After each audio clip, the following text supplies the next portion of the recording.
Bismillahirrahmanirrahim. Terima kasih Saudara Pengurusi, tuan-tuan dan puan-puan sekalian. Ya, memang betul, walaupun airconnya sejuk, memang isu panas. Malam saya berada di sini juga, isu rumah terbengkalai.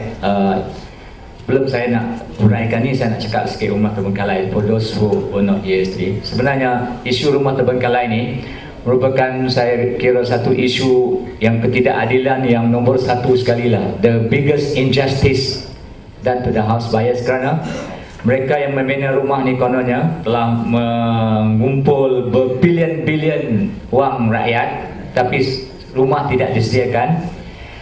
Tapi tak seorang pun berada dalam penjara sekarang. Not even one of them has been in prison, but they have pocketed billions of dollars. But anyway, this is the greatest injustice done to Malaysians since we became independent. Nothing has been done. So today, sekarang hari ini, alhamdulillah kita berada di sini. Syukur kerana dapat berkumpul pada hari ini. Satu lagi isu perbankan Islam, satu penindasan, sebenarnya question mark lah. Betul, sepatut ada question mark. Satu penindasan, we don't know whether it's penindasan. Benarkah? Apakah penyelesaiannya? Professor from Spain, our brother professor, has already elaborated on Dina and his ideas to Dr. Mahathir. Isu hari ini kita merungkaikan perbezaan di antara perbankan Islam dan konvensional yang menjadi trend pentadbiran kewangan semasa, serta permasalahannya dan sejauh mana ianya menepati kehendak Islam. I think the issue is because ramai orang yang mengambil kewangan Islam ataupun pembiayaan dengan Islamic finance berasa mereka membayar kos yang lebih tinggi daripada kos conventional banking, because they feel that although riba tak ada riba, walaupun the loan that they have taken is Islamic Sharia compliance, tapi at the end of the day they end up paying more than riba. So this is a big question mark. So pada hari ini kita ada 3 orang pakar, termasuk our brother Dr. Imran Hussein from Trinidad. So mengikut the panel, program, baiklah kita mendengar terlebih dulu daripada ahli panel yang pertama, iaitu Yang Bahagia Datin Azian Omar, Ketua Unit Perhubungan Pelanggan CIMB Bank. Silakan Datin untuk mulai.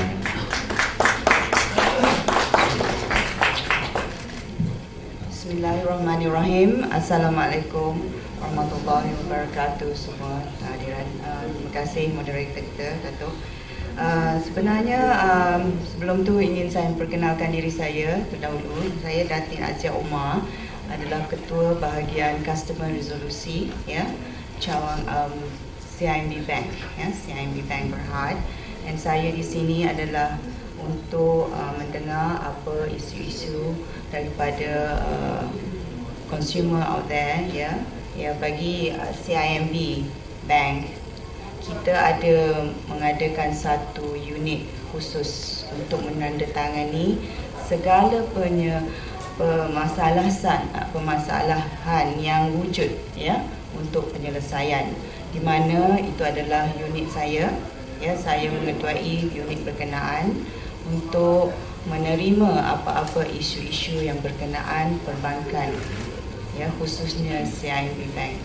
So channel untuk consumer datang untuk mengadu hal tentang perbankan, khususnya perbankan di pihak CIMB, kami memang membuka channel-channel berkenaan, walk-in, melalui surat, melalui social media, ya, Facebook dan juga Twitter, melalui internet, ya, dan web kami. So semua kami punya informasi berada di dalam website kami berkenaan, ya. Itu saja, tak ada perkara panas, sensasi semua sejuk yang Datin ketemukan hari ini. Nanti soalan mungkin kita boleh tanya dia. Ahli panel kita kedua adalah Yang Bahagia Dr. Azman Muhammad Noor, pensyarah Fakulti Fiqh dan Usul Fiqh Universiti Islam Antarabangsa. Silakan Doktor. Bismillahirrahmanirrahim. Alhamdulillahirabbil alamin wassalatu wassalamu ala asyrafil anbiya'i wal mursalin wa ala alihi washabihi ajma'in. Wa bisyarri sadri wa yassir li amri wahlul 'uqdatam min lisani. Thank you very much. Datuk Chairman, Sheikh Imran, and Professor Omar. I'd like to welcome you all to Malaysia again. And ladies and gentlemen, hadirin dan hadirat sekalian, pertamanya saya ucapkan terima kasih kepada penganjur Persatuan Pengguna Muslim kerana menjemput saya untuk bersama-sama dengan tuan-tuan dan puan-puan untuk berkongsi pendapat pandangan. Sebenarnya saya dapat jemputan hari Khamis lepas, jadi saya pun tak tahu yang saya akan bersama dengan Sheikh actually, so it is an honor for me to be with Sheikh to share our opinions and thoughts. Terus kepada tajuk yang dibincangkan, adakah bank Islam menindas customer? Jadi di sana memang soalan ini biasa diutarakan dan biasa disembang-sembangkan, disebut oleh banyak customer bahawa harga ataupun pricing ataupun nilai yang dikenakan untuk pembiayaan kos adalah lebih besar berbanding dengan konvensional bank. Jadi kita kena faham untuk membincangkan perkara ini, kita kena faham kerana bank Islam adalah agak berbeza daripada bank konvensional. Kerana dalam bank Islam mereka cuba mengelakkan daripada mengguna interest. Jadi dalam sistem riba, bank riba, senang saja sebab semua produk adalah berasaskan kepada interest bearing loan. Jadi bank hanyalah pemberi hutang. Bank ambil duit daripada depositors dan bank memberi hutang dengan interest. Bank bayar balik dengan interest kepada depositors dan bank membuat duit macam mana dengan menggunakan interest kepada pembiayaan ataupun kepada hutang yang diberikan kepada customers. Customer lambat bayar pun tak apa. The more you delay the payment, the more the bank can charge you interest. But the difference for the Islamic banks, for the murabahah product especially, the price is fixed. Harga sudah tetap dan harga tak boleh berubah. Jadi kita kena faham bahawa ini di antara faktor kenapa pricing itu mereka meletakkan harga yang agak mahal, kerana untuk jangka masa 10 tahun, 20 tahun pembiayaan, banyak kebarangkalian yang boleh berlaku untuk antaranya ialah untuk matching antara asset dan liabilities. Kemudian juga mengambil kira risiko-risiko yang akan dilebihi oleh bank. Jadi kita kena ingat bahawa harga adalah satu, tak boleh berubah-ubah. Kalau harga berubah-ubah, dia menjadi warar dan dia boleh menyebabkan akad itu tidak sahih, tidak sah. He was born in the Caribbean island of Trinidad. He is a graduate of the Alimiah Institute in Karachi. He has worked for several years as a foreign service officer in the Ministry of Foreign Affairs of the government of Trinidad and Tobago, but gave up his job later to devote his life to the mission of Islam. He lived in New York for 10 years, during which time he served as Director of Islamic Studies for the Joint Committee of Muslim Organization of Greater New York. He lectured on Islam in several American and Canadian universities, colleges, churches, including prisons and community halls.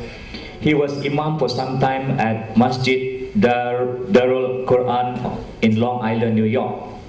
He has also led weekly prayers and delivered sermon at the United Nations headquarters in New York. He has traveled continuously and extensively throughout the world on Islamic lecture tours, and has also written more than a dozen books on Islam. Dr. Imran Hussein, thank you very much.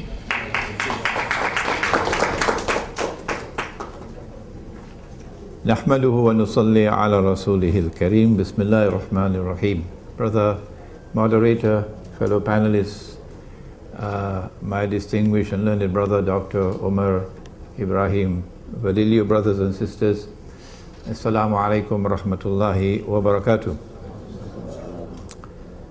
I was a doctoral student at the Graduate Institute of International Studies in Geneva. I didn't know how much Zionism there was in that institute. And I finally left without defending a thesis that I knew I could never defend in the Zionist Institute. So thank you for conferring the doctorate on me, but I don't have a PhD. Islam, the religion, which came from the Quran and from Nabi Muhammad alayhi salatu wasallam, I'm talking about that Islam, has zero tolerance for oppression. and the oppressor will begin to receive his reward for his oppression in the grave. Perhaps later on I can give you some description of what kind of punishment he can receive in the grave. The world today is one which is witnessing universal oppression, multidimensional oppression.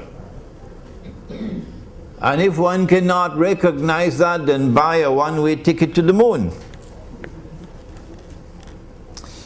The oppressor created, it didn't happen by accident, a banking system which I perceive to be the centerpiece of his overall system of oppression. Is not the cruise missiles, it's the banking system.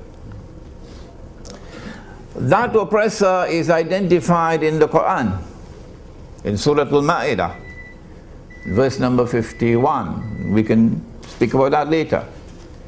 It is a Zionist alliance of Zionist Jews and Zionist Christians, a mysterious European alliance which is about to deliver to Israel, after a long struggle, the status of ruling state in the world. The Zionists want history to end with a Pax Judaica, which would replace the Pax Americana in which we now live, which itself replaced the Pax Britannica, which preceded it. I wrote this book 10 years ago, Jerusalem in the Quran, to explain that end of history.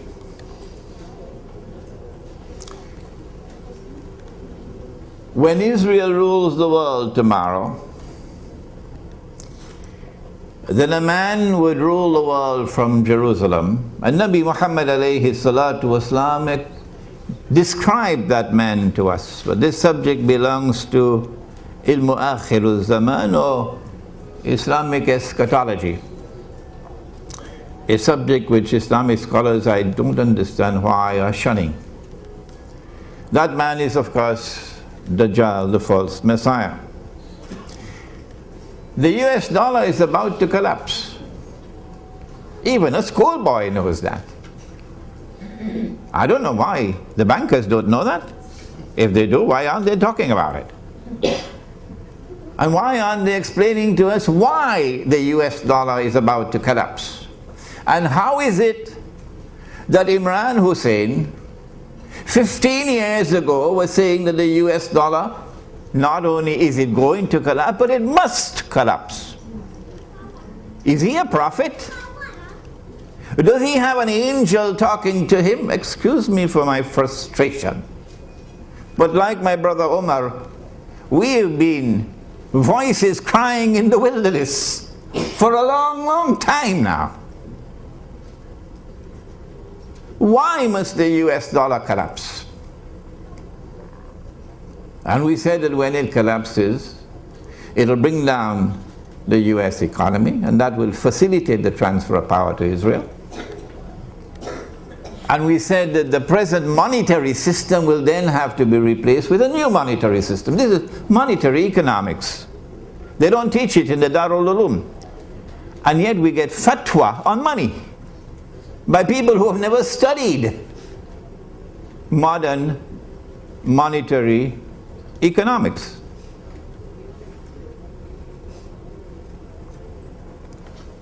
This knowledge came from the study of the Quran and the study of the ahadith of the Prophet ﷺ in the context of Ilmu Akhirul Zaman.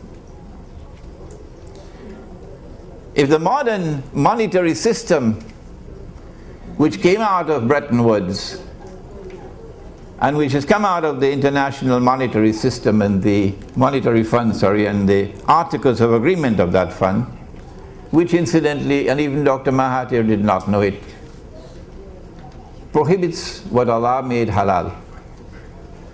Allah gave us the gold dinar and the silver dirham, which are in the Quran.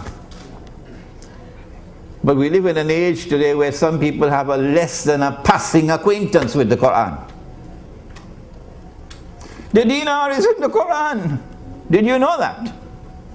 And the dirham is in the Quran. Did you know that? And the International Monetary Fund, the Articles of Agreement prohibit the use of gold as money. Ask them why, they'll never tell you why. And yet we remain like people eating roti canai and going to sleep. And claiming to have scholarship. The money which is coming, I said 15 years ago is going to come, it's already here. When the US dollar collapses, it's going to bring down the whole world of paper money with it.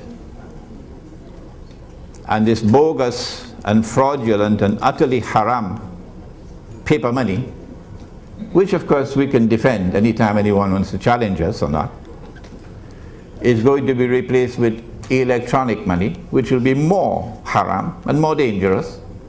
I thought it's coming in the future, it's already here. But then imagine my surprise, based on my study of Islamic eschatology.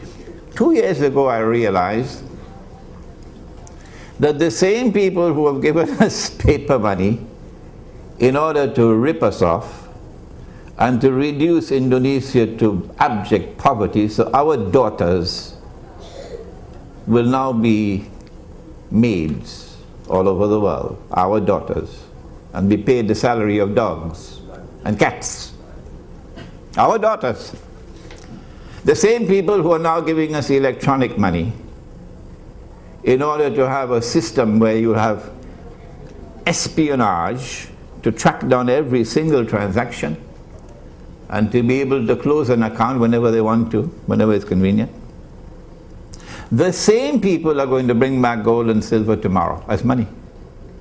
I was surprised when I discovered that we're moving towards a tomorrow, maybe 20 years from now, when Israel is going to mint gold and silver. Oh, is going to mint gold and silver? My gosh, Imran, you are behind time. Israel is already minting gold and silver coins.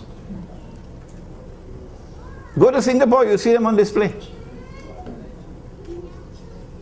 I don't want to live to see that day when those who are today waging war on Islam on Israel's behalf are going to bring back gold and silver as money, while we remain ominously silent on the subject, apart from Umar and myself and a few others who have been crying in the wilderness for the last 15 years. So I pray to Allah to take me away from the world before that day comes, because the shame and the disgrace will be too much for me. Let them live, who today will not raise a little finger. Not even a little finger will they raise and declare themselves Islamic banking.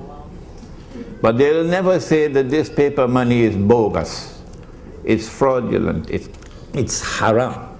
And they will never say, let us bring back the gold and silver coins.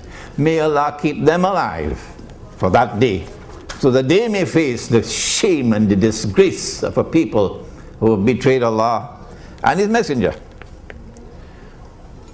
What is riba? And how does it oppress? Are questions we can take up later. There are two forms of riba. One is, of course, lending money on interest. And when money is lent on interest, the rich will remain permanently rich forever and ever, and the poor will be imprisoned in permanent poverty forever and ever. Money will no longer circulate through the economy, and even a schoolboy can see that's today's economy. But there is another form of riba which can be identified in taking a piece of paper. And if you have not studied the Bretton Woods Accord, and you have not studied the International Monetary Fund and the history of monetary economics, please remain silent. You take a piece of paper and you print a picture on it and you put a number on it, and you give to that picture because you are God a fictitious value, because you are God himself. You create money out of nothing. Well, wait until you reach the grave. Just wait until you reach the grave. That's a form of riba. Or you create something called a bank, take the word Islam out of it because that's hijacking the name of Islam. And somebody has an account with $1,000 and he writes checks. He goes all around KL writing checks because they know him, the shopkeepers accept the checks.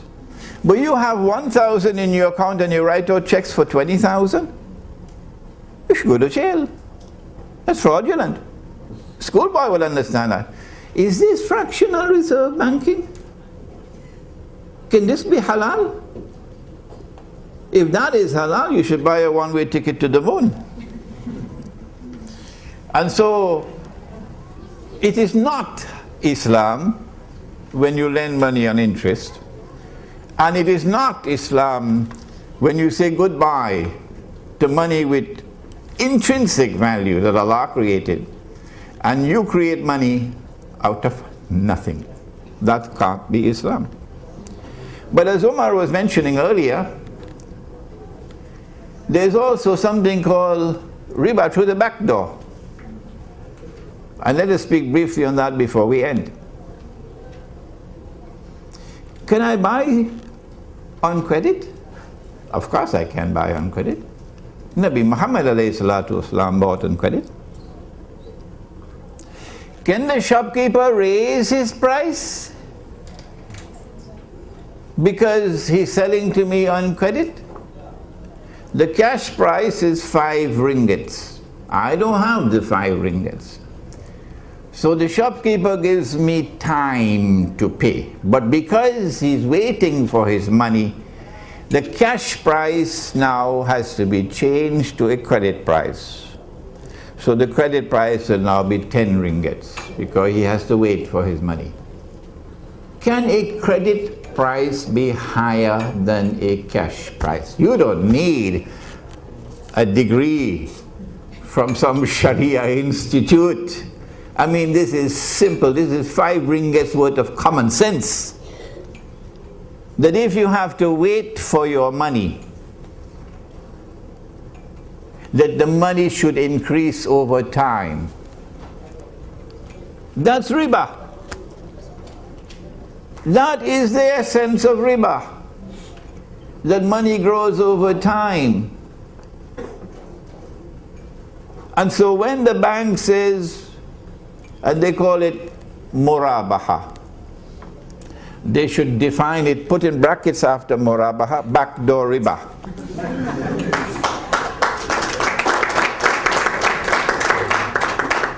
And these are our Muslim brothers and sisters.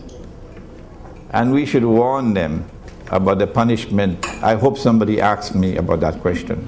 What can be the punishment in the grave for this bogus betrayal of Islam? If credit price is higher than cash price, the difference between the two would be because of time.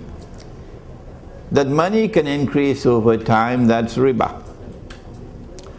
And so Islamic banks should take the word Islam out of it, so long as they are practicing these bogus transactions. What is the solution? Allah gave it in the Quran. In the very last revelation, He says, وَأَحَلَّ اللَّهُ الْبَيْعَ وَحَرَّمَ الرِّبَى. The alternative to riba is business. Business. A business transaction is one which embraces risk. You can make a profit or you can suffer a loss. Once there is that risk in the transaction, it's not riba. And number two, don't wait until the enemy, who is now waging war on Islam and who gave us this monetary system that we're now using, don't wait until they return to dinar and dirham, to gold and silver, because the embarrassment will be too great. Let us return to the dinar and dirham now. It's not sufficient to mint it. No. More than that. When you see something which is munkar, you got to respond to it. And the response must be to change it. فَلْيُغَيِّرْهُ بِيَدِهِ. And minting the dinar and dirham to work alongside the munkar and say, you scratch my back, I scratch yours, is not the solution. We have to be more aggressive than that. Ours is the alternative. Yours must go. How do we do that? My suggestion has been, let us build a market in which we'll prohibit the bogus money. Let us build a market in which we'll return to the gold and silver dirham. And Allah does not sleep. And if we're doing the work that is pleasing to Allah, then Allah is the one who charts the course to victory. Thank you. Wassalamu alaikum wa rahmatullah. Thank you very much, Brother Imran Hussein, for enlightening, eye-opening remarks on Islamic banking. Now I open buka kepada para hadirin lah untuk bertanya soalan, untuk bagi komen dan sebagainya, and direct to our panelists. Please identify yourself as usual. Anyone? First one, yes. Assalamualaikum warahmatullahi wabarakatuh. My name is Hazlinda. I'm actually a reporter, but I'm also a victim of Islamic banking. If you ask me, satu penindasan, we don't need that question mark. It's not because of riba, but because of miscalculation by bankers. I lost a house. I'm not ashamed of that, to say that I didn't want to pay because the calculation was wrong. I went to NCF and they calculated it was 50% more than it should be. NCF is also part of Bank Negara, but unfortunately Bank Negara just mediated the whole thing. PPIM was there. We were there with Maybank. I'm not ashamed to mention them as well. Maybank, Prakash Mukherjee, whoever you name them, they were there. They have been told about this problem for 8 years. What did they do? They did not even recalculate.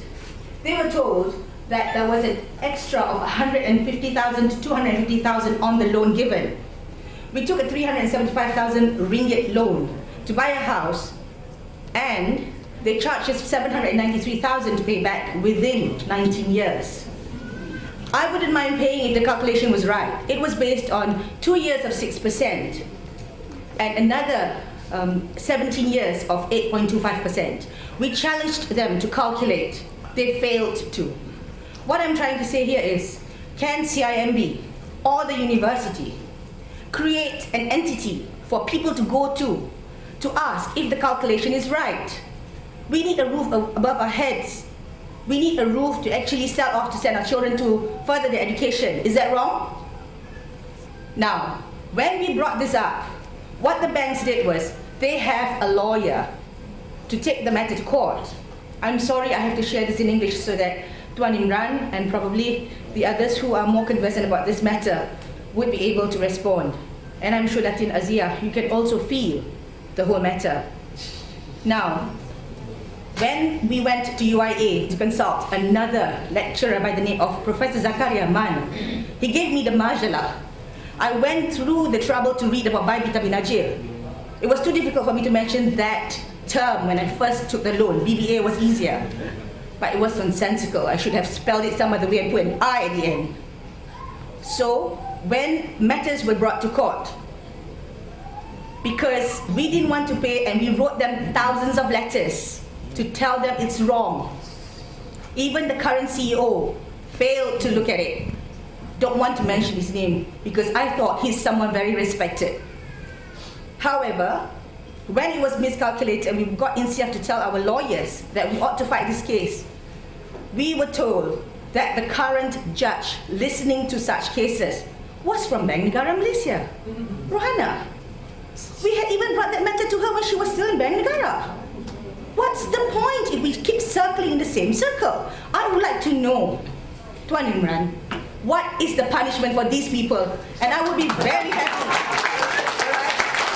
to lose a house today, but actually feel satisfied over the penance that they will face for their sins. They owe me a lot. They owe Islam a lot. They owe other people a lot. This is not the only case. We're not talking about extra payment. We're talking about wrong calculation. When I went to Bank Negara and I pretended to be an ordinary person at the counter, I told the staff, please calculate for me. She did, and it was excessive. But I can't win a case in court. Why? Because we have people from Bank Negara. For your information, the officer whom I had complained the matter to was an ex-Maybank staff. What do you expect? There is hidden loyalty all the time. That is very wrong. You should not be loyal to something that is wrong, something that is evil, something that is Zionist in many ways. I've also taken some photographs this morning before coming here because I was very angry about what was happening. I've given to PPIM photographs of the house of credit manager who actually handles repossessed cars. Look at the number of cars he has. He's got a 60 Corp, he's got a Range Rover, and they are all with WV number plates. He has just retired. I am still working and I can't afford that. Alright? So all this is because you have officers who do not know where the line stands. They buy cars for their friends and sell it off. He's got 4 cars. Look at the number plates. They are not ordinary cars. And he says to my sister who lives next door that these are cars given to him for being director on a company. That's bullshit. I'm sorry. No company gives such cars. I would love to be a director for that company. I'm sure even if I work for that company, I'll get a better car than what I'm driving today. Thank you very much. Thank you, Masida. Very eloquently presented the views. System, there seems to be a conspiracy along the way. May I ask either Umar or Imran, Sheikh Imran to Number one, punishment for them. Number one, the bank sold to you on credit at a price higher than the cash price. That's riba through the back door. The miscalculation is, of course, something that is to be corrected, and if it's not corrected, that's a grave injustice. Okay? In Surah Zumar of the Quran, Allah subhanahu wa ta'ala speaks and He says, "Ba'da a'udhu billahi minash shaitanir rajim. Allahu yatawaffa al-anfusa hina mawtiha." Allah takes the souls at the time of maut. Maut is death. وَالَّتِي لَمْ تَمُتْ فِي مَنَامِهَا. And those whose souls are not taken while they are awake, Allah takes their souls when they are asleep. فَيُمْسِكُ الَّتِي قَضَى عَلَيْهَا الْمَوْتِ. When He takes your souls while you are asleep, He keeps those souls for whom maut is written. وَيُرْسِلُ الْأُخْرَى إِلَى أَجَلٍ مُسَمَّى. And the rest, He sends them back for a determined period of time. There is an ominous message in this verse of which surah? Huh? Right, don't be afraid to say it. For those who are engaged in oppression, and remember that Allah has zero tolerance for oppression, and riba is oppression, and banking today is oppression. And Nabi Muhammad alayhi salatu wasalam cursed all 4 and said that they were all equally guilty. The one who takes riba, the one who gives riba, the one who records the transactions, therefore working in the banks, and the 2 witnesses. And he said they were all equally guilty. If you die with the curse of the Prophet upon you, wait for the grave. Now, Allah can take your soul. And when He takes your soul, there will be no medical evidence, no scientific evidence that you are still alive. None. So they will think that you are dead. You died in your sleep, for example. And they will give your body the ghusl. And then they will perform the salatul janazah. And your loved ones are the ones who are going to put your body in the grave, not knowing that you're not dead.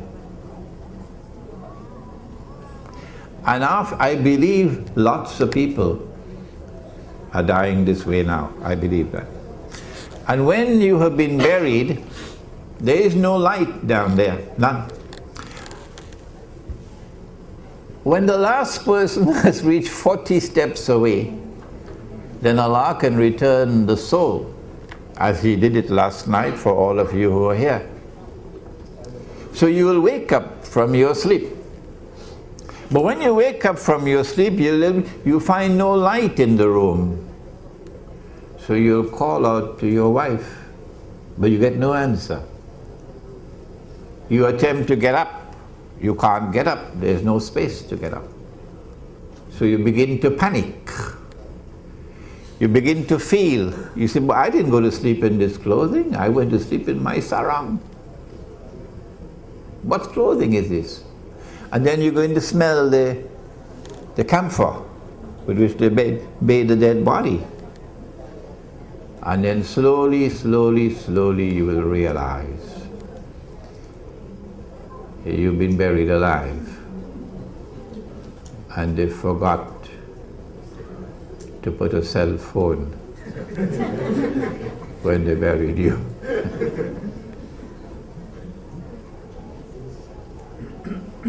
And then you're going to cry out, and cry out, and cry out. But there's no one to hear you. And you will urinate upon yourself, and you will defecate in yourself. And the insects are going to crawl over you, and you can't do anything about it. You can't call for your banker, you can't call for your chauffeur, you can't call for your Indonesian maid. She's always an Indonesian, incidentally. You can't call for any help. And Allah is now going to punish you with a punishment you richly deserve. Because you had a less than a passing acquaintance with the Quran. You had eyes you could not see. You had ears you could not hear. You had hearts you could not understand. It doesn't matter whether you are Christian or Jew or Hindu or Buddhist or Confucian or anything. The same God who created you is the same God who sent the Quran and sent Muhammad alayhi salatu wasalam. This is the punishment. Okay, I have two parts to my question. The first part, since the bankers are here, my name is Lee. Okay, first part is since the bankers are here, and yesterday I attended the housing part of it. And I understand some of the victims of the housing is when they pay the 10% deposit, then thereafter the bank continue to ask them to pay progressive, even up to 100%, but the house is only maybe 20% finished. So there is a fraudulent going on between the engineers, architects with the bank, but the bank release the payment, they don't care, they victimize the owner, they have to pay the full. So are the banks overcoming this problem of charging, getting their own people at fault? Or no, they have to go after the architects and developers instead of the victim? Did you ask this question yesterday? No. Somebody asked, but there was no answer. All right. So the second part is on my own case. I purchased through a merchant through credit cards. Okay, some products, investment products. But I find that it is fraudulent in the sense that what I pay to the merchant is they put under a different company's name. And within 24 hours, I asked the bank to cancel all my transactions. But the customer service has refused. Once you sign, you have to pay and you have to face the bank. No? So, but I understand that there's a grace period within 40 days, or between the merchant, the bank and the MasterCard, the owner, either Visa or MasterCard, the credit card owners. So why is it the bank refusing to entertain victims? Instead, they just charge you and you don't pay, you go to court. So I have some documents to prove out my facts. Thank you, thank you.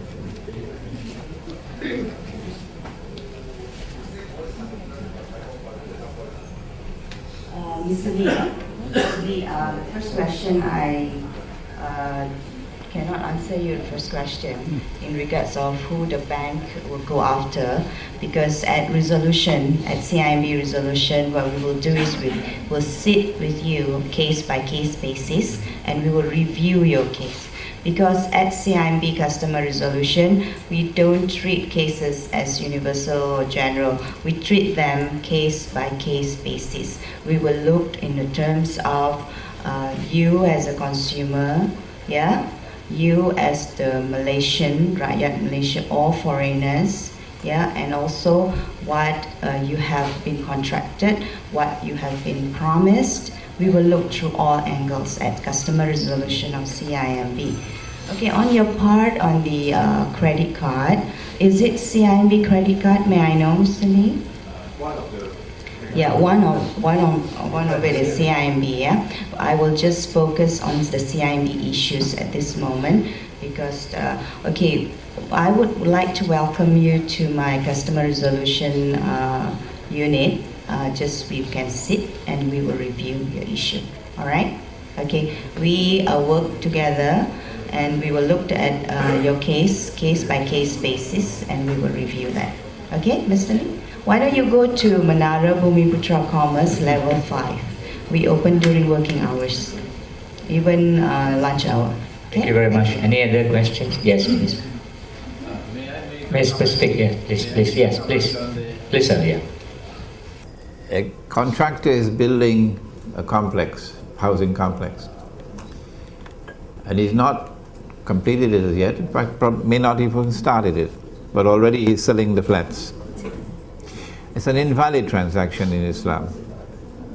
I'm surprised. I'm surprised that the scholars of Islam cannot recognize it's done very extensively in Malaysia. This cheating. You cannot sell that which you do not own. A futures contract is not permissible. It's haram. My name is Anwar. I'd just like to ask in terms of Islamic banking and Islamic financing. We all know that riba is haram, period. Those who participate in haram activities are considered haram. There is no two way around it. I believe we have got, I don't know, maybe 70-80% of those who are involved in the financing and banking of Islamic in Malaysia are also Muslims. Number one question, why are they still working there? Number two question, okay, I thought that all of us Muslims understand we base Islam on Al-Quran and Sunnah. It has not changed, but from Rasulullah's time. Okay, I assume that all the Muslims in the banking sector understand and read the Al-Quran and the Sunnah. I also assume those in the government also understand what's in the Al-Quran and the Sunnah. Okay, we have seen a lot of Muslims, okay, being put down by this financing system. The so-called say the difference between conventional banking and Islamic banking. I've seen, we all see, conventional banking you earn 10 ringgit, Islamic banking you earn 12 ringgit, and you call it Islamic banking. What is this? Okay, I would like to ask the panel, especially from the banks, are we not Muslim who have got self-conscious? Do we not work for halal living? Thank you very much. Thank you. Any question? Maybe you ask first, then the panel will answer.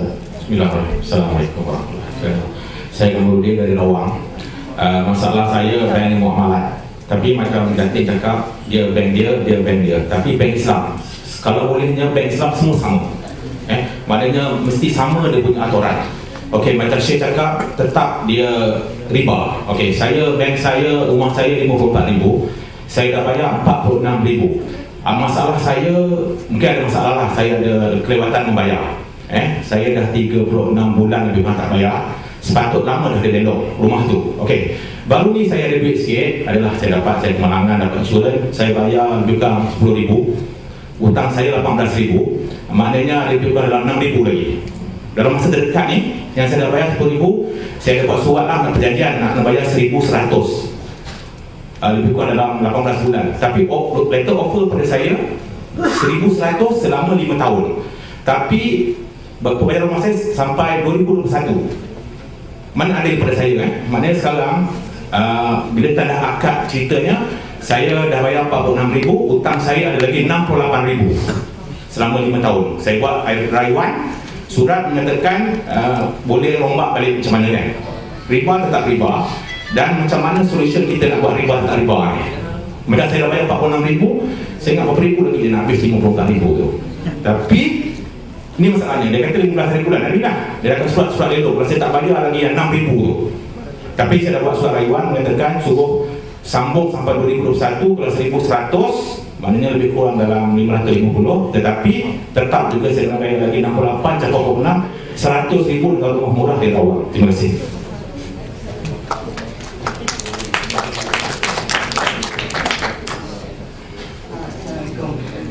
Regarding recovery of the bank tu, that one dia orang kena tengok case by case basis lah. Macam bank muamalat, probably procedure dia macam tu. Jadi bank muamalat saya tak boleh nak komen on bank muamalat. Tak maaf. Azman. Bismillahirrahmanirrahim. Persoalan yang pertama tadi berkenaan dengan BBA tadi kan. Saya berpengalaman belajar ataupun bersama dengan Pak Mus, salah seorang orang yang awal-awal daripada bank Islam dulu. Jadi apabila mereka kata mereka collect deposit pada waktu dahulu, tak banyak produk. Deposit banyak tapi tak ada produk untuk produk pembiayaan untuk buat duit lah, bisnes. Jadi pada waktu itu jadi mereka came up dengan BBA lah.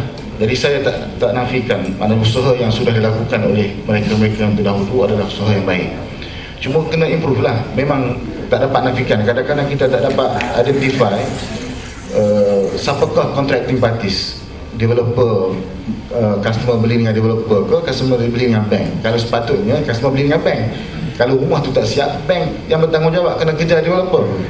Dan dalam masalah ini kita pun ada kaedah dalam kitab fiqh pun, dalam hukum muamalat kita boleh cancel, boleh iqalah. Jadi customer boleh batal jual beli sebab saya beli barang kamu tak boleh hantar. Sebab kenapa aku kena bayar harga kat barang kamu tak hantar? Jadi tak boleh delivery ataupun failure to deliver, maknanya we can cancel the contract. Sepatutnya inilah di antara bahagian ataupun aspek-aspek yang boleh kita improve, boleh kita kaji. Jadi apabila berlaku masalah yang berlaku tu, ia memberi imej yang buruk kepada perbankan Islam lah. Sepatutnya tak berlaku. Kalau kita tengok dalam bola sepak pun, berapa lama dikaji to set the rules of the game. Jadi sama juga dengan perbankan yang konvensional ini dah buat 2 tahun. Jadi perbankan Islam dalam 30 tahun lepas baru kita mulakan. Jadi saya tak nafikan memang ada kadang-kadang berapa kelemahan, tapi pada masa itu untuk memulakan, to start with. Jadi mereka bertanya dengan Syekh Yusuf Qardawi dan ulama-ulama semasa, mereka kata banyak benda sekadar pada waktu itu kerana susah kesukaran untuk mengoperasikan perbankan Islam, jadi mereka benarkan. Cuma persoalan-persoalan yang berlaku sebagaimana abang tanya tadi, jadi saya rasa perlu, ini hak abang, jadi kita kena buat sebagai pendatin jawab tadi, case by case. Mungkin kadang-kadang berlaku kesilapan, dan sekarang ni orang buat komoditi murabah pun kadang-kadang berlaku kesilapan. Yang bahagian operation lain, yang nak conclude kontrak tu lain, yang approve application untuk dapat financing tu lain. Jadi yang nak buat teletrade, nak telefon, nak jual beli barang, sekarang ni mereka guna komoditi murabah atau pedawar tu. Jadi kadang-kadang berlaku, kita manusia dan kita kena ingat hak kita sebagai customer. Kita kena mempertahankan hak kita, perjuangkan hak kita. Kembali kepada persoalan tadi, persoalan sama ada murabah dibolehkan ataupun tidak. Sebenarnya ia adalah tulang belakang. Kalau tak ada, kalau kita stop murabah, memang tutup itulah bank Islam. Kalau kita kata murabah tak boleh, of course tutup itu, sebab tidak ada lagi cara, sebab tak ada cara lain nak dapat keuntungan, nak berniaga. Sebab bank, kita kena faham, bank Islam bukanlah persatuan kebajikan. Pelabur-pelabur juga mengharapkan pulangan. Jadi mereka mestilah melakukan perniagaan yang halal. Dan untuk memastikan pelaburan yang halal dan pulangan yang halal, kita kena pastikan ia betul-betul patuh syariah, ikut syariah. Jadi kalaulah kita katakan murabah tadi tak boleh diharamkan, maknanya bank akan tutup kedai. Tak ada lagi cara lain. Setakat ni maknanya tulang belakang bagi bank untuk mengelakkan daripada sistem riba. Sebab sistem riba memang yang konvensional itu memang kat mana-mana senang. Sebab dia memang cah tu memang secure, memang selamat. Tapi dalam murabah ini bank kena tanggung risiko. Itulah yang kita kena improvekan. Sebab dahulu peringkat awal dulu mungkin lain. Sekarang ni kita banyak orang dah faham, orang mengkaji. Sepatut sebagaimana Tuan Syekh sebut tadi pun, bank kena tanggung risiko sebelum berlaku jual beli tadi. Dan kita tengok dalam hadis-hadis Rasulullah SAW juga banyak bagaimana berlaku jualan tangguh. Dan kalau baca kita Alam Muqin Ibn Qayyim pun dia kata, kalau aku tak mampu beli rumah ni, dia suruh kawan dia beli dulu. Dia kata kemudian aku beli dengan kamu dengan harga yang lebih. Itu juga di antara penyelesaian. Sebab kita hajat keperluan sekarang ni tak dapat nafikan kalau kita tutup, tak ada guna. Maknanya tak ke mana-mana. Sebab ke mana-mana pun keperluan sekarang ni tak boleh tidak. Maknanya secara umum memang bank itu diperlukan. Cuma kita nak menyelesaikan masalah riba tadi, nak keluar daripada riba macam mana. Dan kelemahan-kelemahan yang ada tu sepatut kita tambah lagi. Kita kena tambah baik lagi, dan kita kena improve lagi supaya ia tak jauh daripada maqasid ataupun matlamat sebenar syariah. Wallahu a'lam. Terima kasih doktor. Minta maaf cerita busuk dah rumah saya kena lelong. Berapa dah nak lelong rumah saya? Memang bank dah ambil hak dia je. Saya dah bayar 46,000, tapi akad kita 100,000. Dia akan bayar mungkin 68,000. Maknanya mungkin saya, kalau boleh katalah lelong, bersih, tak ada hutang dah. Ini kita tanggung hutang lagi, macam kereta ke apa ada lagi blacklist. Itulah rakyat Malaysia masih. Ini pun kalau tanya saya, sebab saya dari segi saya pun bukan wakil mana-mana bank. Jadi memanglah kalau tanya saya, hak nak melelong itu sendiri pun pemegang gadaian tadi, dia caci tadi, tak boleh dia nak lelong sesuka hati dia. Saya nak tanya dia sebenarnya dia kena dapat kebenaran tuan rumah dahulu. Sebab rumah itu walaupun dia dijaga, tapi dia adalah owner. Tuan yang beli rumah tadi adalah owner. How can we justify haram tetap haram? Okay, are we trying to justify? Kalau dikatakan dalam Al-Sunnah dengan Al-Quran, riba is haram, period. Okay, we are saying to ourselves, alright, just because we want a bank to flourish, to make money, we condone with it, we justify, we cannot. Haram tetap haram. Saya setuju, haram adalah tetap haram. Kalau ayam kena langgar, kata halal haram. Haram. Ya, lepas tu sekarang ni ayam yang orang kata dia sembelih, kita kata betul ke kamu sembelih, kita petikaikan lagi yang bank Islam buat ni, kita kata tak tahu ke halal haram, kita makan yang haram, boleh ke tak? Kita terus pergi kat commercial bank, boleh ke tak? Kita tahu dah, confirm dah haram. Sekarang ni what is the gateway, what is the solution? Kita kata haram, bank kita kata bank Islam, kita petikaikan produk bank Islam. Okey, lepas tu kita pergi commercial. Adakah itu penyelesaian? Kita tak perlu commercial, kita tak perlu bank. Boleh, kalau tak perlu bank tak apalah. Sekarang ni siapa dia boleh hidup tanpa bank? Alhamdulillah. Alhamdulillah. Kalau boleh ikut ada bank, dulu pun tak pernah ada bank. Kejap je. Kalau boleh saya setuju. Dan saya dalam masa ini saya kena ingat Minta maaf isu berasingan. Okey, saya nak share sikit satu pengalaman. Saya seorang peniaga. Saya buka satu kilang. Saya buka satu kilang baru ni. Saya usaha supaya saya tidak terlibat dengan riba. Caranya saya kumpul duit. Dah 10 tahun saya kumpul duit, saya dapat 250,000 je. Dan kos kilang ni untuk jadikan standard JMP semua lebih kurang 800,000. Jadi sekarang saya start. Jadi untuk orang-orang yang angkat tangan tadi, bagaimana nak selesaikan masalah saya ni? Saya tak nak buka kedai kecil saja, macam jual jubah, jual tudung gitu, saya tak nak. Kita berniaga. Ya, saya dah berniaga daripada kecil dan sekarang dah peluang untuk saya buka sebuah kilang. Saya dah ada market daripada luar negara. So saya nak tahu dalam banyak-banyak cara yang ada sekarang ni, apa solusinya untuk saya ni, masalah yang saya hadapi sekarang ni. Jadi saya belum lagi apply untuk loan daripada bank ni. Saya datang ke sini hari ni, saya lihat ramai orang cerita benda tu tak boleh, tapi tak ada yang kata solution apa yang boleh. Ada tak solution? Siapa ada solution nanti bagi. Yes please, madam. I'm Eunice. Good morning to all. Morning. Honorable panel, and a very special thanks to PPIM for organizing this forum and to bring us together. Okay, until today, as you see the voices here represents, we are asking so many questions. Let me put one question first. All right, if bank is on the customer's side, we don't want injustices, we want justice for everyone. Why is the bank giving the bank terminals to all these fraudsters continuously to cheat the public? We are not able to answer this question, but we want the bank Negara, conventional bank, or relevant banks to answer this question. Why is the bank terminal being given to all kind of fraudsters? Number two, what are the actions taken by these banks to overcome or to diminish or to lessen these problems, which is a burden to the public, to the bank users? We don't want a bank today. You just heard a few moments ago. We do not want a bank. It's just because our families are burdened, our people are burdened, and I wish this also goes to the Prime Minister's department and all people who are responsible for what we are here today, this Saturday morning, early morning. Actually, it is not easy for us to be here. The second question I have to bring forward is, are there any special third-party debt collectors assigned by your banks to harass all these victims continuously till we don't have a peaceful life? I think here, the public here can tell you how many of us are harassed by the bank debt collectors daily, by bank lawyers, by all the different, thank you, by all these different threats that we receive daily in our lives. Are we Malaysians moving towards a progressive country, or are we going backward? And the third thing I need to ask is, what is the solution given by this bank? We want an immediate solution given by all these banks, and especially Bank Negara, that what action will be taken against these fraudsters and how can we recover back our money?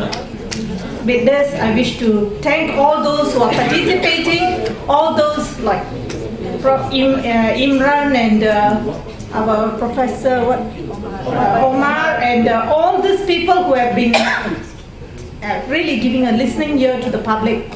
I think we will move towards a better country. I really hope the Prime Minister is here today so I can voice out. Thank you very much. I can assure you PPIM will raise this matter with Bank Negara, but PPIM will bring your point, your grievances to Bank Negara's attention almost in the next few days.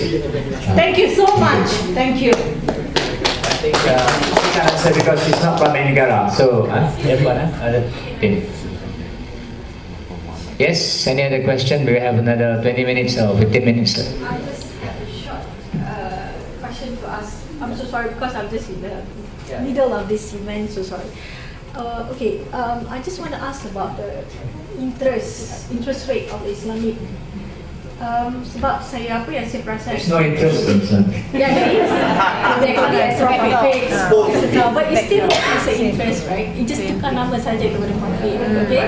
So that is one thing that you make us confused. Okay. So the second part is I want to ask, if let's say you're doing something like Islamic, so I can make it, let's say, compare between the conventional rates and also the Islamic rate. The Islamic rate is a little bit, I don't know whether that is a little bit higher or it's actually higher rate compared than the conventional rate.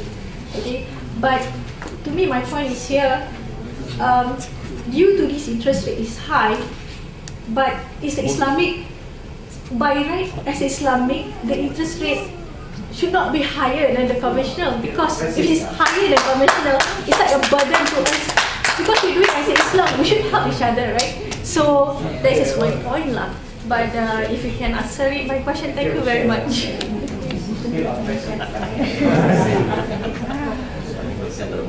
The Prophet ﷺ has said, whether riba is big or it is small, it is still riba. Number one. And he says whether riba is big, 20%, 30%, or small, 2%, 1%, you know, what's the name of that bank in Bangladesh? Nobel Prize? Grameen, yeah, Grameen, and they get a Nobel Prize for that. Whether riba is big or small, the result is still the same. It just takes more time. It ends up in destitution and poverty. So it doesn't matter whether it is bigger or smaller, it is still haram. why does the money lender lend you on interest either through the front door, conventional, or through the back door, so-called Islamic? Why? Sometimes he does that in order to get you a pound of flesh. You know about the British Sheikh, don't you? Who wrote that excellent book on riba? Never heard about him? Shakespeare. That's right. What's the name of the book? Merchant of Venice, the best book on riba you can find. Shakespeare. Sometimes he lends you on interest for your pound of flesh, so that his gain would be your loss. وَأَكْلِهِمْ أَمْوَالَ النَّاسِ بِالْبَاطِلِ, says the Quran. But sometimes he lends you an interest for a more sinister objective. And for that you must read John Perkins. Take a note. Confessions of an Economic Hitman. He lends you on interest because he wants to enslave you. And so you no longer have freedom. You cannot do what you want to do because the slave master says, no, you're going to pay a price. You can't pay that price. So you have to vote as Malaysia voted. Remember when Malaysia voted in favor of the resolution? The Security Council resolution? For the use of force against Iraq, Saddam Hussein? Yeah. And all the Malaysian people, all were opposed. And Dr. Mahathir said, we couldn't do otherwise. If we had not voted this way, they'll destroy our economy. Okay? And so don't complain about whether the rate of interest is higher or lower. It is still haram. And the result will be the same. It just takes more time. They want to impoverish you, reduce you to poverty, and that's why there are demonstrations in New York now. And here. And the American people are now surrounding Wall Street. This little booklet was written at the request of the Director General of the Prime Minister's Department of Economic Planning. Can't remember his name now. He attended a lecture of mine. He said, write this, but don't make it more than 50 pages. The gold dinar and the silver dirham. Islam and the future of money. And we're going to have it soon in Bahasa. This tells you in a nutshell the story of money and how they have used money to reach where they have reached today, where they have enslaved you. Now, before I go to my question, is the statement that I would like to make is that you're asking the wrong people for the solution. You're asking Ben Bernanke for the solution of the global economic problem. He is the one who's created it. So you're asking the bankers how to solve a problem. That's wrong. They create the problem. We can't ask them how to solve it. Correct? Okay. Now the next thing is that yes, we can live without the banks because yeah, they've been around for the past 300-400 years. We've been living for many years before that. The solution is in the muamalah, get into real business. Okay, and the solution is in the Quran. One of it is that just pay them the principal and don't pay them the interest. That's what they need to do actually to solve the economic problem. Okay, my question straightforward to Sheikh Imran Hussain: what are the role of the ulama? It's so baffling. Why are they being so silent? Number one, or why are they knowing the fact that they are wrong, they still endorse it? And why is that we have to follow that particular group of ulamas who come out and say that yes, this is Islamic, that's Sharia compliant, who come from that particular part of the world? Because I find that there is two distinguished points. When there are ulamas who are not from that particular part of the world say something, it's not accepted because it is not from that school or not from that university or not from that organization. Why is that the ulama are so silent, number one, and why are they the ones who condone this? What are they? Don't they know these problems? And why is this happening, Sheikh Imran? Thank you. Assalamu alaikum. hadith of the Prophet Muhammad alayhi salatu wasalam. Listen carefully. يوشك يأتي على الناس زمان. It will not be long before that time will come upon you. Meaning آخر الزمان. لا يبقى من الإسلام إلا اسمه. When nothing will remain of Islam but the name. This is not Imran who saying that. This is Nabi Muhammad alayhi salatu wasalam speaking. So don't be angry with me. وَلَا يَبْقَى مِنَ الْقُرْآنِ إِلَّا رَسْمُ. And when nothing will remain of the Quran but the traces of the writing, mechanically recited, nobody following the Quran. مَسَاجِدُهُمْ. I'm not talking Musha'alam. مَسَاجِدُهُمْ آمِرَةٌ وَهِيَ خَرَابٌ مِنَ الْهُدَى. The masajid, plural of masjid, at that time, would be grand structures, impressive structures, but devoid of guidance. Now listen to the last piece. Ulama'uhum, the ulama of that age of darkness. Sharrun nasi mimman tahta adim as-sama. The ulama of that age of darkness, when nothing remains of Islam but the name, would be the worst people beneath the sky. Said Nabi Muhammad alayhi salatu wasalam. Min indihim takhrujul fitna wa fihim ta'ud. They would be the centers of corruption, corrupting the people. So this is an ominous warning to us concerning the quality and the status of ulama in the age of fitan. I have reached the state of frustration now.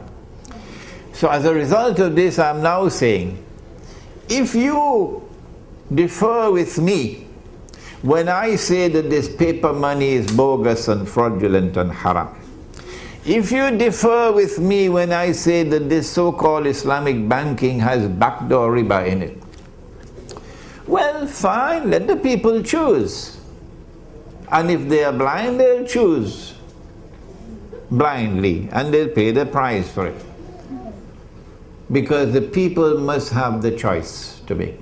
We don't want to take that away from them. But if you come after us and you say that we are wrong, and you want to silence us, then we will respond with this challenge after we have no more patience. We say, come, you and I, and let us raise our hands and pray to the one who always listens and ask him to curse and to punish with eternal punishment whosoever is wrong on this issue. Come, that's our challenge to you. Hello, Assalamualaikum. Okay, nama saya Fahima. Saya ada akaun bank Southern Bank ni. Southern Bank? Ya. Sekarang jadi CNB ya? Ya. Saya memang menyimpan duit sekali je. Lepas tu saya tak tahu bila masa dia combine. Sebab saya ni memang lawan yang bodoh kan.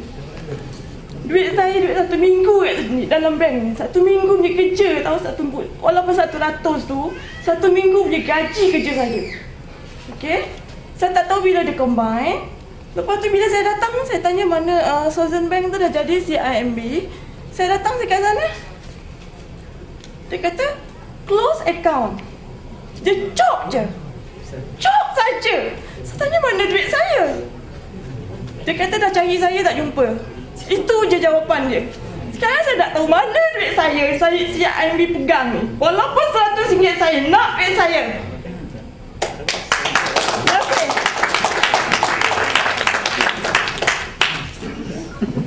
Okey, nanti saya jawab tu. Soalan saya simple saja. Saya nak tanya Dr. Azman Muhammad Noor dan juga Datin Aziah Omar. Satu soalan simple. Perlukah kita kepada bank? Dan boleh tak kita sebagai orang Islam hidup tanpa bank? Can we live without the bank? That's the question. do we need bank in Islam? Now, at this time, kalau long time kita boleh build up punya dinas semua, now. Yes. Maknanya orang macam saya tak boleh bergerak lah kan. Yes, now. We need now. I think this is not an issue. Banks are here to stay until the next 1,000 years. If the world still exists, I mean, the banks will be, whether your question be answered, the banks will remain as they are until they are banned by the government now. So, what is your alternative to not having banks? You want to keep your money under your pillow, or I mean, let people go to your house and rob you at night, or? Yeah, please. Okay. Thank you very much for addressing me the question. This is supposed to be the topic. Do we need Islamic bank? Bukan, kalau cakap pasal mata wang is another session sepatutnya. Sebab itu tajuk lain, kita perlu kupasan lain, dan saya tak sangka kalau lah kita tak perlu ada bank, tak payah buat tajuk ni kan. Bank Islam menindah atau tidak kan, kita buat tajuk lain terus, senang. Sebab saya banyak isu sangat nak cater, tak boleh tak boleh fokus. Jadi ada aduan, memang baguslah, kita inilah peluang sebenarnya untuk kita mengadu. Ada orang nak berniaga perlu pada pembiayaan kan. Jadi isu mata wang, yang pertama isu mata wang memang jelas Qarar Majmu' Fiqhi mengiktiraf bahawa duit kertas yang kita pakai itu sah dilakukan, dan memang hukum dia sama dengan hukum emas. Dari segi berlaku riba, dari segi kita boleh bayar zakat, dan dari segi tak boleh jadikan modal sebagai kepada mudharabah, dan boleh juga kita buat bagi salam. Jadi mengambil hukum seperti ini, hukum emas. Dan saya terbaca sebelum saya pergi pada soalan tadi, supaya kita faham, jangan keliru. Sebab zaman Rasulullah dahulu, dinar itu pun bukan di-initiate, bukan dibuat oleh Rasulullah dalam Syekh Imran tersebut itu. Memang orang dahulu, Alexander the Great pun memang diguna emas, dan sampai sekarang Yugoslavia masih guna lagi dinar.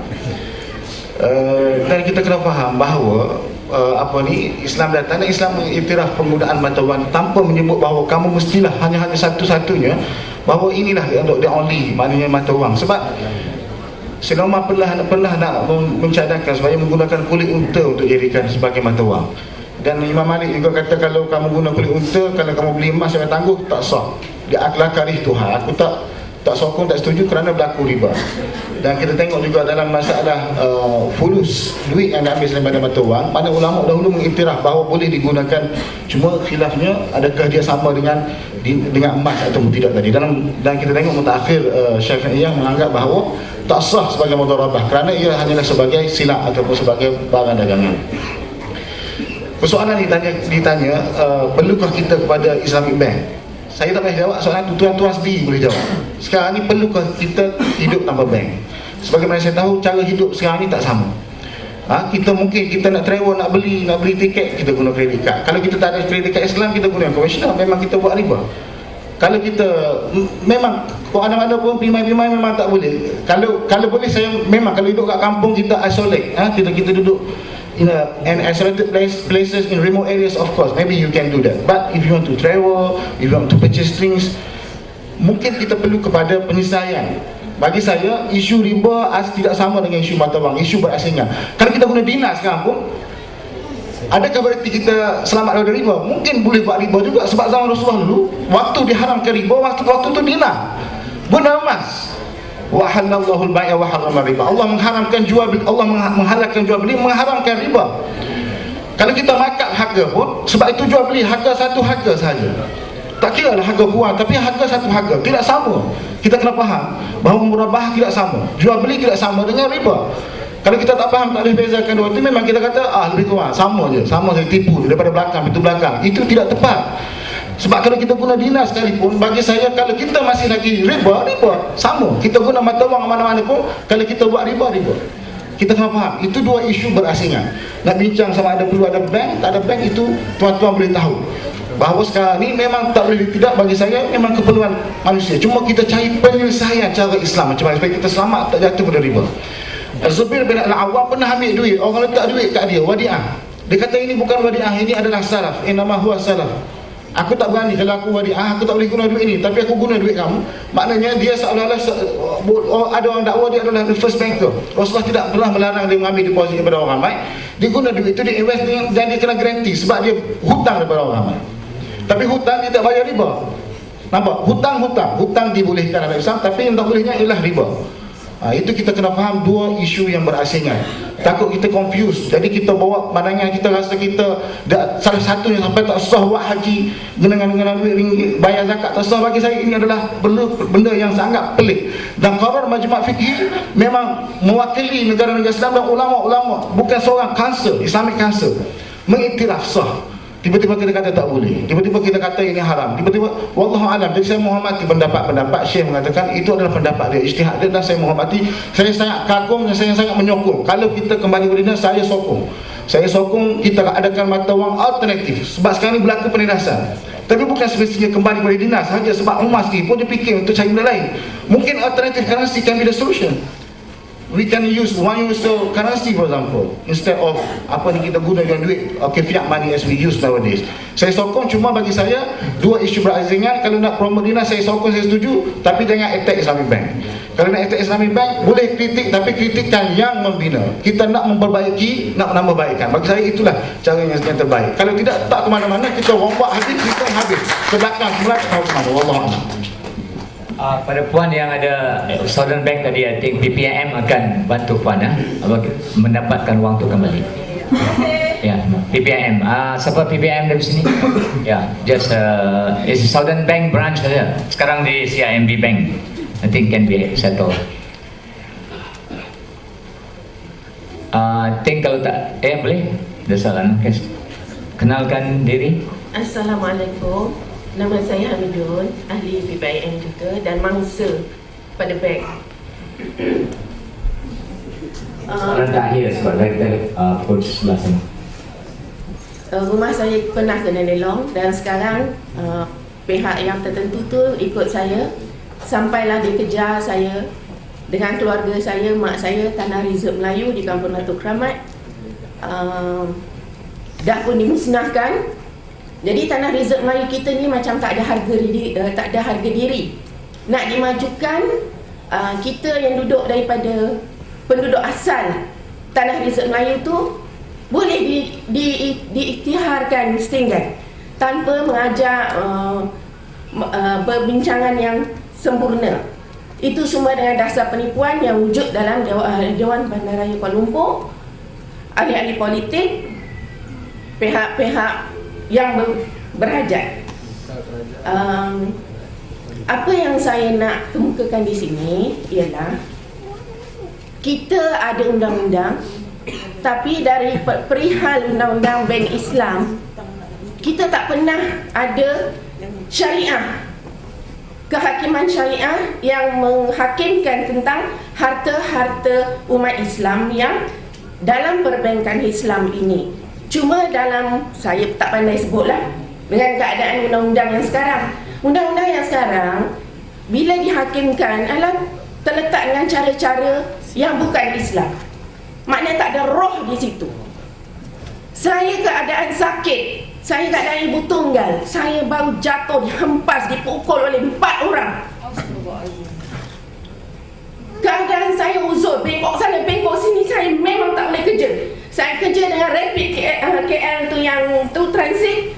Ahli politik yang ada wujud dalam sana ni, saya cakap benar, siapa dengar-dengar lah, buang saya dari kerja. Sebab apa? Dia attack saya punya harta kat mana semua, dan dia memang nak lelong harta saya. Sekarang saya tak ada kerja, dan encik-encik yang kena buang kerja ni, harta encik-encik sekarang tengah di attack.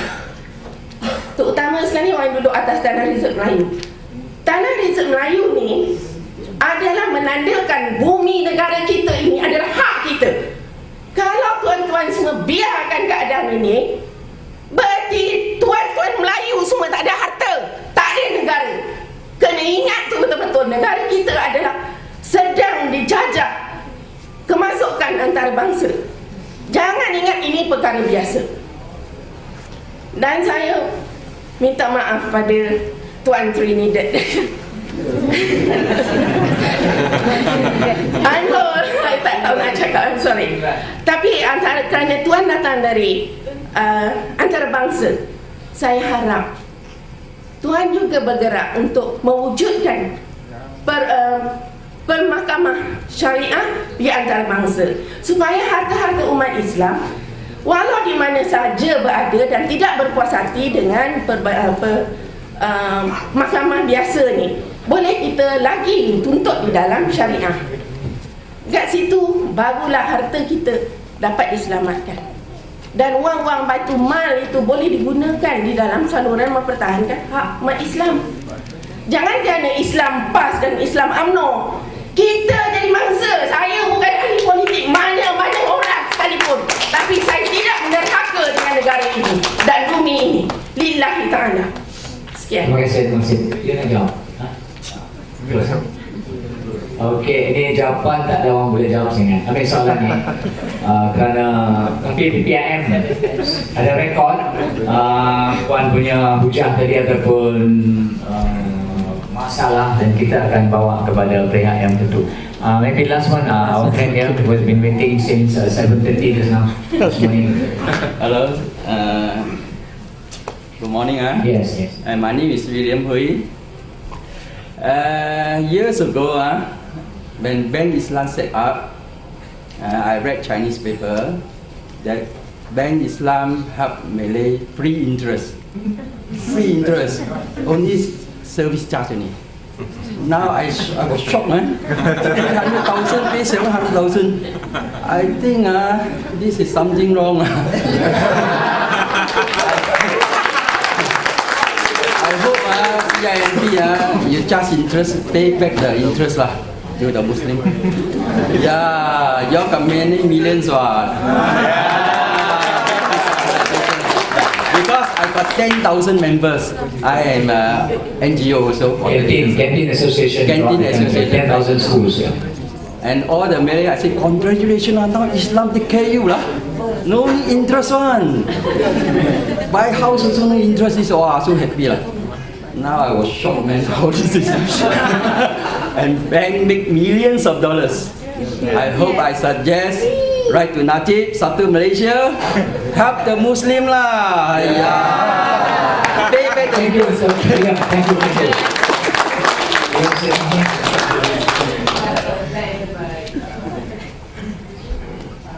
I just want to say something about what identify yourself. My name is Alawiyah Abdurrahman. Dr. Azman mentioned just now about the bank being created between Rasul SAW and Sayyidatina Khadijah when they established the Kirat, when Rasul SAW went to was the agent of Siti Khadijah. Now a lot of ulama use that as a justification of them allowing the banks. No, not shaitan. Anyway, this is not right. It is a clear-cut kirat between Rasul SAW and Khadijah. So the banks now are not doing that. They are establishing the banks under the law of fractional reserve banking, using names of instead of riba, other names like commission or fee or whatever it is. Any other name. So we have to stop the shaitan from using this noble, blessed transaction of Rasul SAW and Sayyidatina Khadijah as not the bank that they see today. So that's just inspiration. Okay, I think that's last one, this very last one. Thank you very much for your comment. Very good example and a very accurate practice which was done by the Prophet himself. He was the Mudari for Khadijah radhiyallahu anha. I was mentioning another example actually for another contract, which is a contract of loan which was done by Zubair bin Awam. You are correct. Sometimes there are, as I mentioned, there are of course loopholes, there are weaknesses, okay, in implementing. So even because of the complaints from the public now, I was informed that there is suggestions to move away. They may come up with something else, instead of Mudarabah, because the thing is not so transparent, okay. They have the reserve, profit equalization reserve, okay, the amount they distribute actually is not the real, okay, the real performance does not reflect the real performance, the real profit obtained gained by the Mudarib. So sometimes the bank has to top up. So this is fictional, I agree. Okay, as Professor Omar mentioned. So they are trying to move away. But for the time being, as I mentioned to you, some of them, they were given permission on the interim basis, okay, for temporal basis. So they are going to review from time to time. And of course, in this case, we have to raise complaints, okay, and arguments, okay, so that to make sure that they are not far away. They shouldn't only call it Islamic, but must be Islamic. Another issue is about pricing, whether it is ethical or not ethical. Okay, of course, this is another issue which is also very, very important. Of course, you can charge expensive price, but okay, from ethical value, akhlaq, okay, in Islam, you have to take also into consideration, okay, the right of others, and also, okay, the help, the need, because you have to give assistance and okay help to others. If you are oppressing them by charging them very expensive price, not only, I mean, in everything, okay, you sell to them, this is unethical actually. That's why in the West now they are promoting ethical banking. But ethical banking does not mean Islamic banking, okay? So what happened now, to me, yes, this is also very important. Then the Islamic bankers have to take into consideration, okay, where, okay, their pricing should be ethical.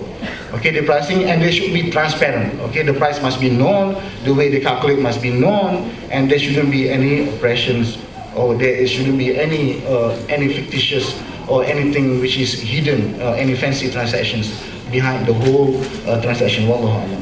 Terima kasih Tuan Azman, terima kasih, thank you very much Syekh Imran Hussein dan Datin Azian Umar, dan terima kasih kepada tuan-tuan dan puan-puan sekalian. Saya berjanji apa juga hujah ataupun masalah yang diberikan ini akan dihantar. We will send a memorandum to the Prime Minister at the end of the day on the 3-day session here, and we will try to meet the Prime Minister himself, especially on the points of housing dan sebagainya dan Islamic banking. So I think on that note, saya dengan sukacitanya menyiarkan forum ini ditutup lah. Terima kasih kepada semua. Terima kasih.